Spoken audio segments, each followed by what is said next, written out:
Salam Indonesia, salam Nusantara.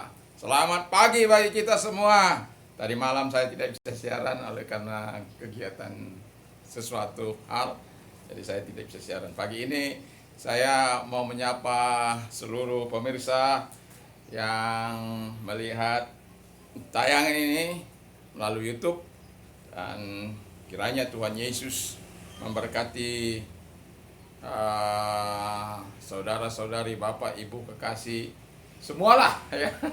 Tuhan Yesus memberkati kita semua. Terlebih bagi orang-orang yang percaya kepada Tuhan Yesus Kristus, Tuhan Yesus memberkati kita semuanya. Pagi ini saya akan membawa tentang belas kasihan seorang perwira, ya, yang terdapat dalam Lukas 7 ayat 1 sampai dengan 10. Saya akan bacakan bagi kita. Setelah Yesus selesai berbicara di depan orang banyak, masuklah ia ke Kapernaum. Di situ ada seorang perwira yang mempunyai seorang hamba yang sangat dihargainya. Hamba itu sedang sakit keras dan hampir mati. Ketika perwira itu mendengar tentang Yesus, ia menyuruh beberapa orang tua-tua Yahudi kepadanya untuk meminta supaya ia datang dan menyembuhkan hambanya. Mereka datang kepada Yesus dengan sangat mereka meminta pertolongannya. Katanya, ia layak engkau tolong. 5. Sebab ia mengasihi bangsa kita dan dialah yang menanggung pembangunan rumah ibadat kami. Lalu Yesus pergi bersama-sama dengan mereka ketika ia tidak jauh lagi dari rumah perwira itu. Perwira itu menyuruh sahabat-sahabatnya untuk mengatakan kepadanya, Tuhan, jangan bersusah-susah, sebab aku tidak layak menerima Tuhan dalam rumahku. Sebab itu aku juga menganggap diriku tidak layak untuk datang kepadamu. Tapi katakan saja sepatah kata, maka hambaku akan sembuh. Sebab aku sendiri seorang bawahan, dan di bawahku ada pula prajurit. Jika aku berkata kepada salah seorang prajurit itu, pergi, maka ia pergi. Dan kepada seorang datang, maka ia akan datang. Ataupun hamba kerjakan ini, maka ia akan mengerjakannya. Setelah Yesus mendengarkan perkataan itu, ia heran akan dia, dan sambil berpaling kepada orang banyak mengikuti ia berkata, aku berkata kepadamu, iman sebesar ini tidak pernah aku jumpai sekalipun di antara orang-orang Israel. Dan setelah orang-orang yang disuruh itu kembali ke rumah, didapatinya lah hamba itu telah sehat kembali. Puji nama Tuhan. Jadi ini seorang tokoh yang sangat luar biasa, ya, cerita ini yang karena dia seorang yang punya kedudukan, punya posisi seorang perwira yang sangat luar biasa. Tetapi ia memiliki belas kasihan yang begitu luar biasa. Dalam bahasa Yunani, iktirmos. Iktirmos itu adalah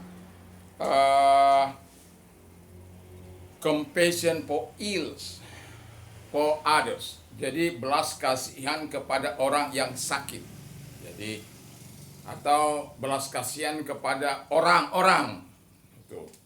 Jadi kalau eleos itu adalah belas kasihan Allah atau rahmat Allah. Tapi yang katanya iktirmos ini, karena kalau eleos itu yang sempurna itu adalah Allah, rahmat Allah, belas kasihan Allah. Jadi iktirmosnya sangat begitu luar biasa, belas kasihan terhadap orang sakit yang begitu luar biasa. Karena apa? Karena dia seorang perwira.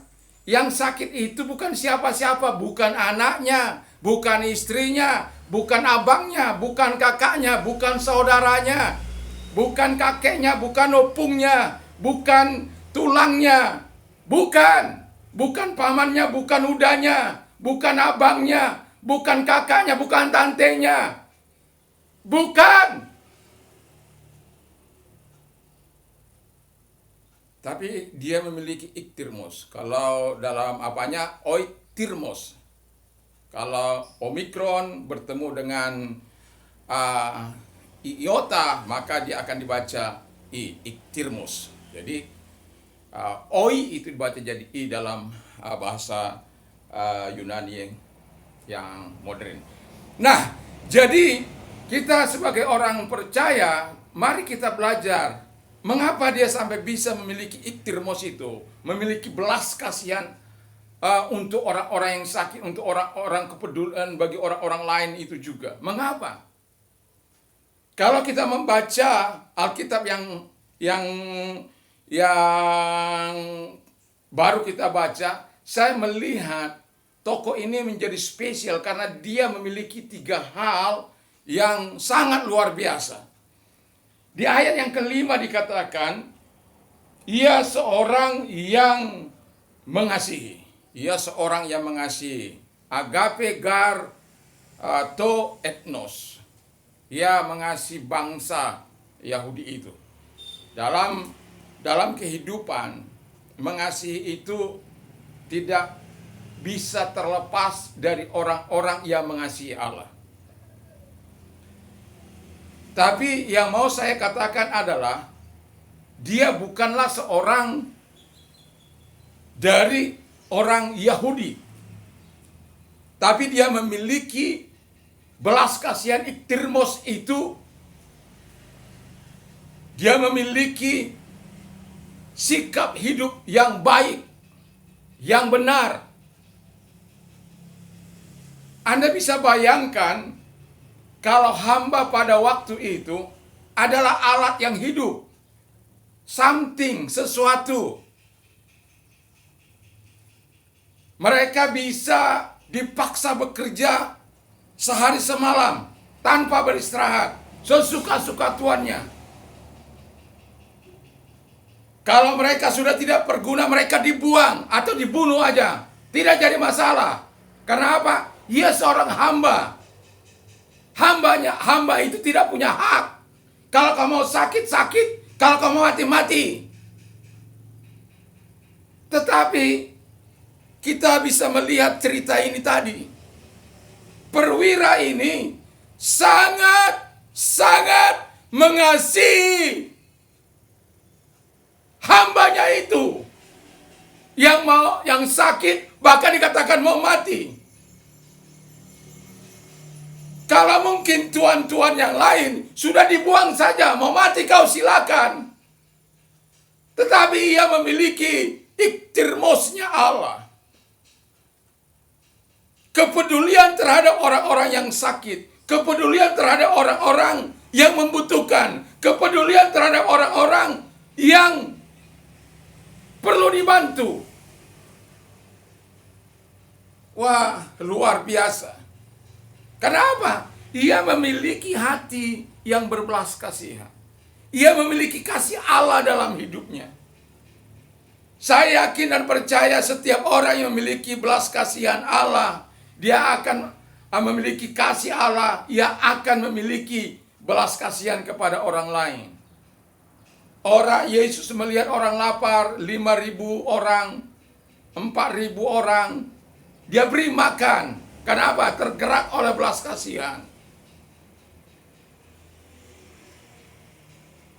Dan perwira ini memiliki sifat Yesus itu dalam dirinya.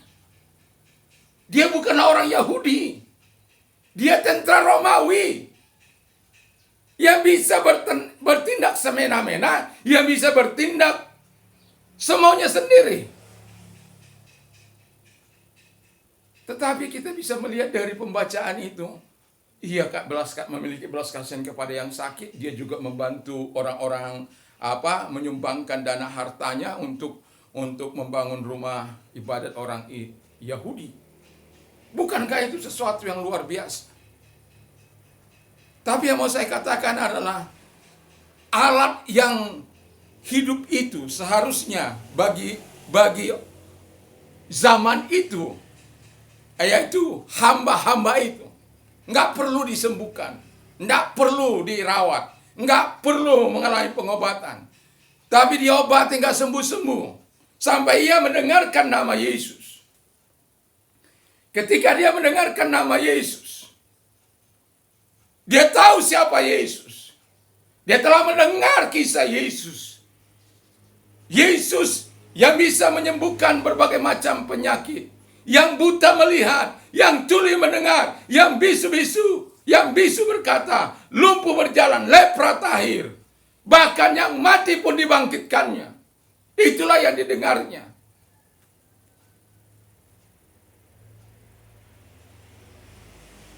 Ia tergerak oleh belas kasihan. Ia sangat mengasihi hambanya itu, kata firman Allah. Bukan hambanya saja yang dikasihi memang, tapi semua orang dikasihinya. Tetapi spesial bagi hamba ini. Yang karena apa? Hamba hanyalah sesuatu, hanya benda, kalau bisa dibilang benda. Hanya alat yang bergerak, hanya alat yang hidup. Yang bisa dipaksa kapan saja. Yang tidak punya hak. Kalau kau mau pukul, mau tendang, bahkan mau kau bunuh, tidak ada orang yang menuntun. Kalau dia selama dia hamba. Tapi tidak bagi perwira Kapernaum ini. Tidak untuk perwira ini. Perwira ini memiliki belas kasihan. Kadangkala kita yang sudah mengenal Kristus, yang sudah cinta Yesus, sangat susah bagi kita untuk memiliki belas kasihan. Sangat susah bagi kita untuk care, untuk peduli.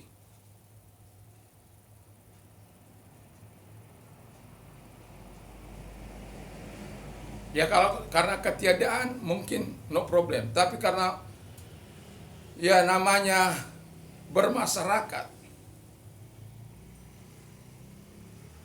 Jadi kalau di tempat saya ini, kalau ada kegiatan-kegiatan apapun di lingkungan saya, ya, mereka akan selalu datang kemari. Sekedar meminta partisipasi kita. Dan biasanya saya tidak pernah menolak itu. Apalagi kalau dilakukan untuk kegiatan-kegiatan yang positif.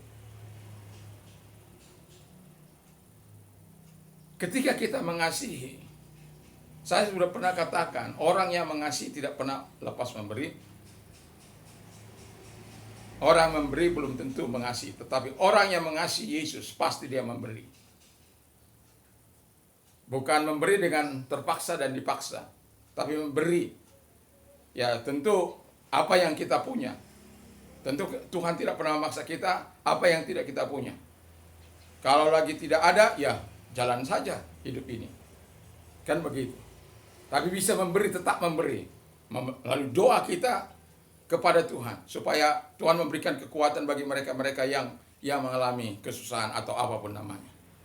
Jadi miliki rasa kasih sayang yang begitu luar biasa dalam hidup ini. Yang kedua yang dimiliki oleh perwira ini, sehingga dia memiliki belas kasihan yang luar biasa. Makanya saya katakan tadi, belas kasihan perwira, seorang perwira. Jadi belas kasihan seorang perwira Kapernaum. Karena ini istimewa. Ia rendah hati. Nah tadi saya juga katakan, ketika dia mendengar Yesus, lalu ia menyuruh orang-orang untuk menjumpai Yesus. Supaya datang ke rumahnya. Supaya menyembuhkan tuannya. Supaya menyembuhkan hambanya. Lalu Yesus pun gak menolak.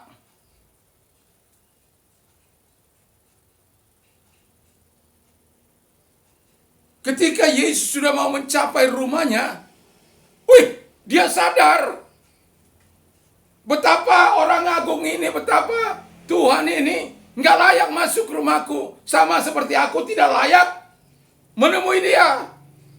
Lalu diutus utusan lagi kepada Yesus supaya jangan datang ke rumahnya. Katakan saja dua kata-kata, sepatah kata, maka dia akan sembuh. Lalu apa yang terjadi? Dia rendah hati. Yesus katakan pernah begini dalam Matius 11 ayat 29. Take my yoke upon you and learn from me, for I am gentle and lowly in heart. and you will find rest for your soul. Jadi, pikulah dan belajarlah kepadaku, sebab aku lemah lembut dan rendah hati, dan engkau akan menemukan ketenangan dalam jiwa. Di ayat 28-nya, come to me all you who labor and are heavy laden, and I will give you rest. Datanglah kepada aku, hai kamu yang letih lesu dan berbeban berat, aku akan memberikan kelegaan bagimu. Perwira ini mengerti. Tapi karena dia bukan dari orang Yahudi, dia sangat merasa tidak layak menerima Yesus itu. Karena ia memiliki belas kasihan. Yang kedua, ia rendah hati. Ia sadar siapa dia. Ia sadar dia orang berdosa. Mau menerima Yesus yang agung, yang mulia, yang terhormat itu di rumahnya. Tapi dia merasa tidak sanggup. Itu sebabnya dia mengantar utusannya. Apa yang dikatakan, apa yang disampaikan kepada utusan, sampaikan kepada Yesus. Aku ini seorang perwira dan seorang bawahan. Di atasku masih ada orang-orang berpangkat, tapi di bawahku juga masih banyak. Kalau aku menyuruh kepada orang ini, kepada serdadu-serdaduku, kerjakan, maka dia akan kerjakan. Datang, maka dia akan pergi, aku katakan dia akan pergi.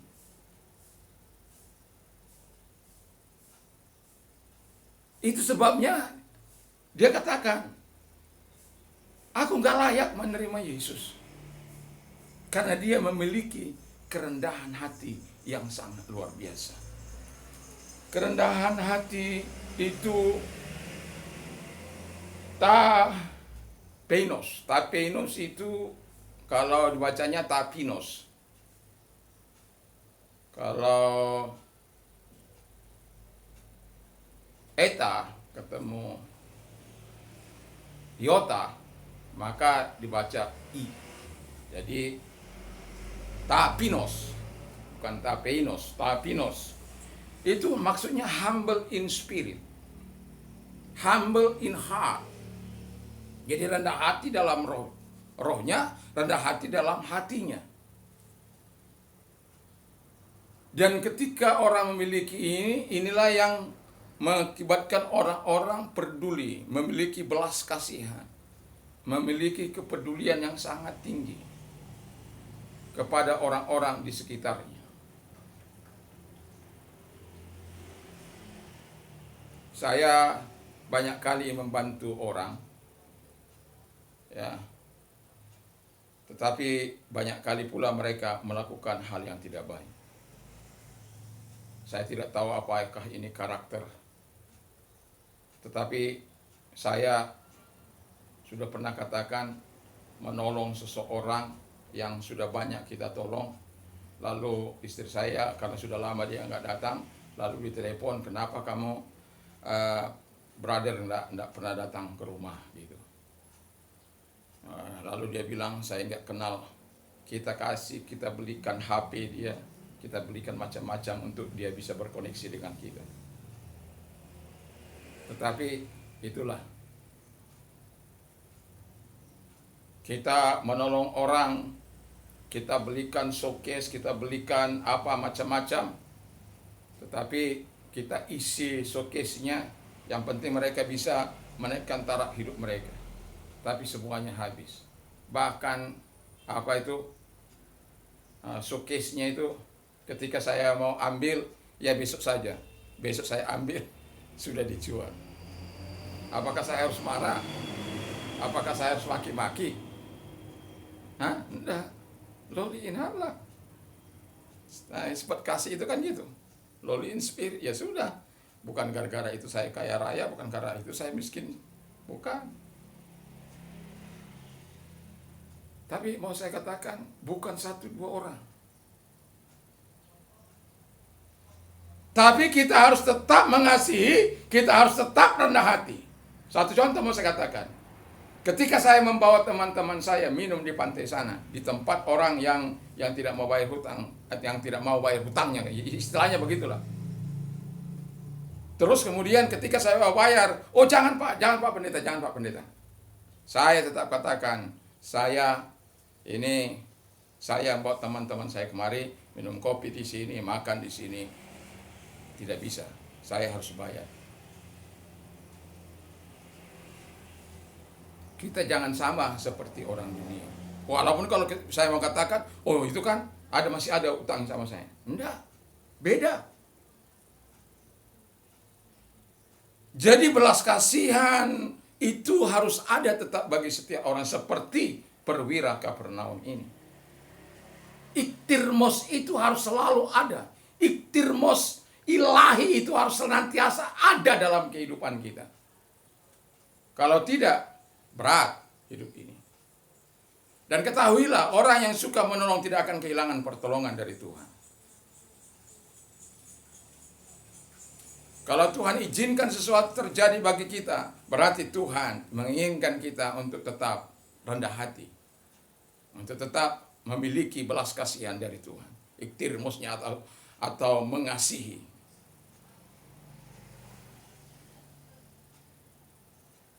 Memang eleosnya Tuhan itu, ya, rahmatnya Tuhan kita terima, belas kasihan Tuhan kita terima. Ketika kita menerima sesuatu yang baik dari Tuhan, seharusnya kita juga share kepada yang lain. Jadi perwira Kapernaum itu menjadi tokoh spesial yang sangat luar biasa, karena dia seorang yang mengasihi, dia seorang yang rendah hati. Lalu yang ketiga, ia seorang yang beriman, ya. Wow. Saya tidak tahu siapa yang menginjili dia itu. Tapi Yesus berkata, "Tosutos pistin," sebuah iman yang sangat besar. Ya. Jadi Omikron, Ipsilon, O, U, ya. Bila ketemu, dia akan dibaca U, bukan dibaca I, ya. Kalau Ipsilon kan U itu dibaca I. Tapi kalau O ketemu U, itu berarti dibaca U. Tapi kalau U aja, itu biasanya dibaca I. Misalnya Tusia, ya, nulisnya Tusia menjadi Tisia, ya. U itu, Upsilon itu dibaca I dalam Yunani modern. Nah, jadi dikatakan tusutos pistin, ia seorang yang memiliki iman yang besar. Tusutos pistin itu adalah mempunyai arti iman yang besar, megalo, atau kuat. Kalau dalam bahasa Inggrisnya diterjemahkan dengan great faith.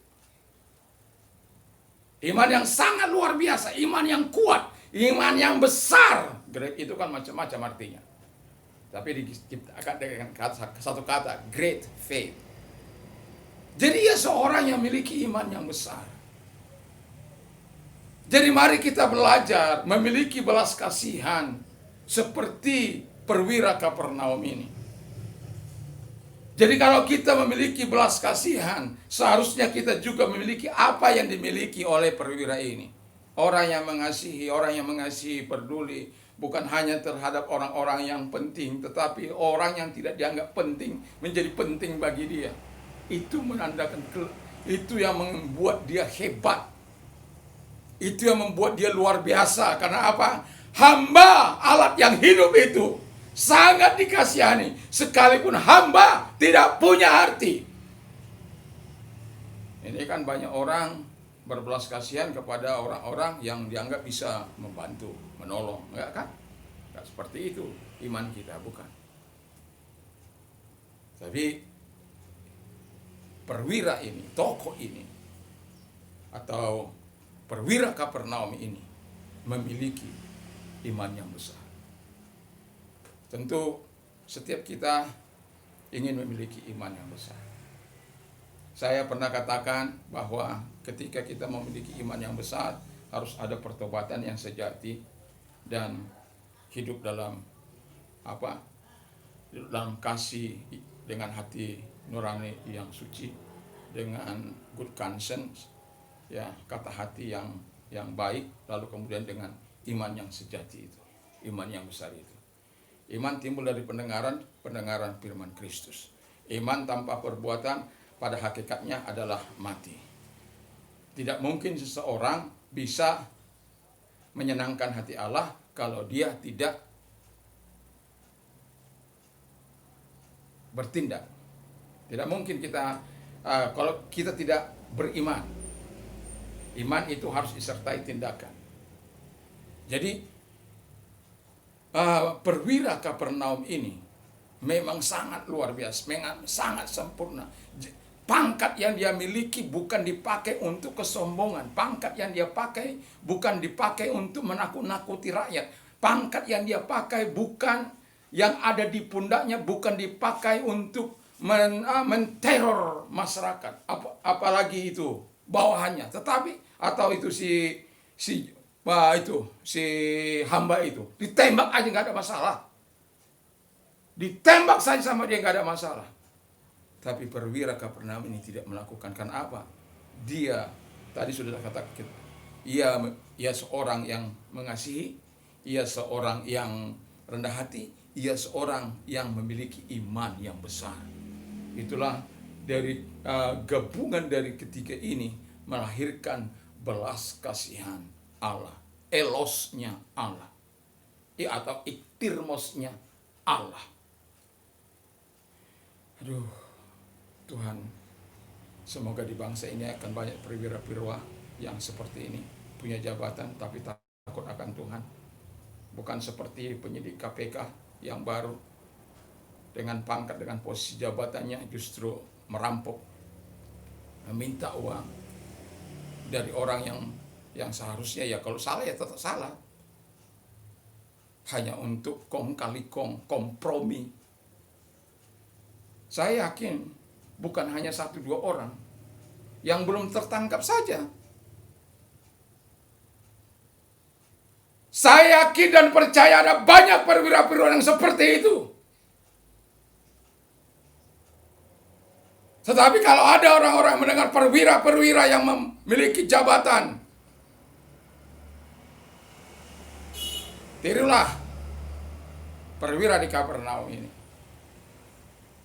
yang tidak menyalahkan jabatannya, tapi memiliki belas kasihan, yang peduli terhadap masyarakat, yang tidak sungkan menolong, yang tidak sungkan memberi, yang tidak merasa rugi menunjukkan belas kasihannya, yang tidak merasa harga dirinya turun ketika menghormati seorang hamba, karena dibilang dia sangat menghargai hambanya itu.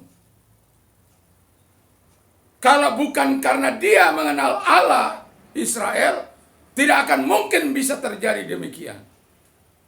Tapi karena dia mengenal Allah Israel, dia mengenal Yesus, maka kerendahan hati.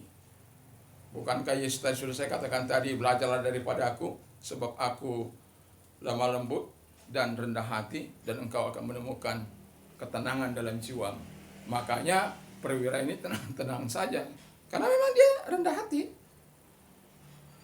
Jabatannya tidak dipakai untuk melakukan korupsi kah, mengintimidasi orang kah, atau apa istilahnya kalau orang bersalah itu lalu meminta suap untuk memudahkan jalannya atau untuk tidak diproses. Tidak. Dia tidak melakukan itu. Ya di atas ya, tidak di atas tidak, selebihnya adalah dosa. Jadi saya tidak akan panjang lebarkan firman Allah. Tetapi belas kasihan Allah timbul di hati orang atau di seorang perwira Kapernaum ini. Karena dia orang yang mengasihi, dia orang yang rendah hati, dan yang ketiga, dia adalah orang yang beriman besar, yang memiliki iman yang besar. Dia seorang yang memiliki iman yang besar. Itu sebabnya mau saya katakan kepada kita, mari kita belajar dari orang ini. Belajar hal-hal yang baik, dari positif, dari hal-hal yang telah dicantumkan dalam Alkitab. Itu adalah baik. Supaya apa? kita juga memiliki iman yang besar. Kalau kita memiliki iman yang besar, kita juga bisa menolong orang lain.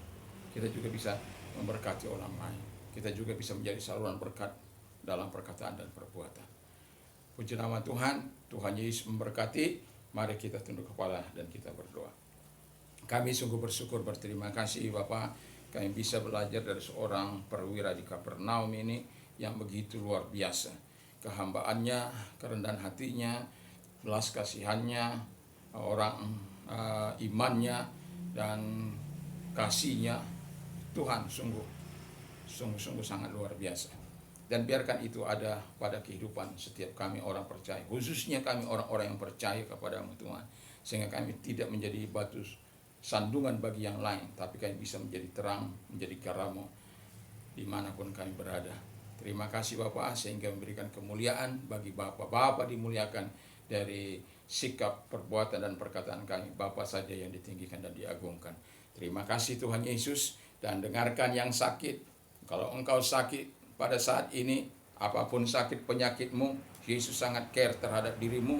Yesus sangat peduli. Yesus tidak pernah mengenal jarak dan ruang. Dimanapun engkau, ketika engkau mendengarkan doa ini, dalam nama Tuhan Yesus, engkau yang sakit disembuhkan, kanker disembuhkan dalam nama Tuhan Yesus. Buta melihat, tuli mendengar, bisu berkata-kata, lumpuh berjalan dalam nama Yesus. Segala kelemahan, sakit, penyakit dalam nama Yesus, oleh bilur-bilur Yesus engkau telah disembuhkan. Terima kasih Tuhan, terima kasih. Kami juga berdoa, ada banyak beberapa jenderal, orang-orang yang bertugas di aparat kepolisian, dimanapun ada Tuhan memberkati. Semoga banyak orang-orang yang takut akan Tuhan, yang mempermuliakan Engkau, yang betul-betul rendah hati, mengasihani, dan penuh dengan iman, sehingga mereka tidak melakukan tindakan-tindakan yang anarkis. Terima kasih Bapak, apalagi menyalahgunakan jabatan yang mereka miliki, yang dipercayakan negara kepada mereka. Belas kasihan tidak akan pernah timbul di hati setiap kami ketika kami tidak memiliki kasih Tuhan, kami tidak memiliki kerendahan hati, kami tidak memiliki iman yang besar. Itu sebabnya Tuhan tolong kami. Kami mau belajar terhadap perwira Kapernaum yang mempunyai kelebihan yang sangat-sangat luar biasa. Tetapi ia tetap memiliki hatimu, pikiranmu, tindakanmu.